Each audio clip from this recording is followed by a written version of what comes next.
Good night বন্ধুরা। তো তোমরা সবাই কেমন আছো? আশা করি ভালো আছো। তো দেখো আজকে রাতের মেনু আলু সেদ্ধ রয়েছে, ডাঁটা দিয়ে পটল দিয়ে তরকারি রয়েছে, আর একটা চুনো মাছ, মানে 5 রকমের মাছ দিয়ে আর একটা তরকারি রয়েছে। তো এগুলো আজ হলো রাতের খাবার। দেখো এখন গুছিয়ে দিয়েছি। শশা ছিল তো শশা কেটে দিলাম।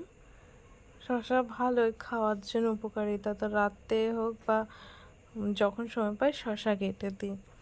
তো আলুটা মাখলাম। তোমরা হয়তো রোজ আলু মাখে, রোজ আলু মাখি না।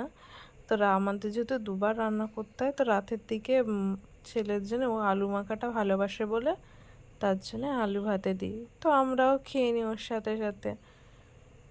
তো ওর জন্য ও যেটা ভালোবাসে, এবার দেখো বাচ্চা যেটা ভালোবাসে সেটা তো করা দরকারি।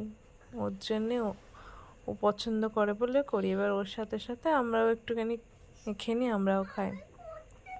তো এখন তোমার দাদার যে ভাত বাড়ছে, যে তুমি গুছিয়ে দিচ্ছি তরকারিটা, আর এটা বাবু খাবে।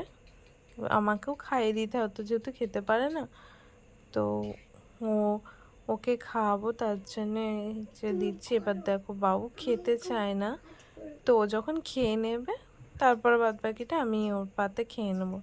তো তরকারি যদি খায়, বাচ্চা তো এখন থেকে একটু একটু অভ্যাস না করালে অসুবিধা হবে। তো আজকের মতো টাটা বন্ধুরা, গুড নাইট।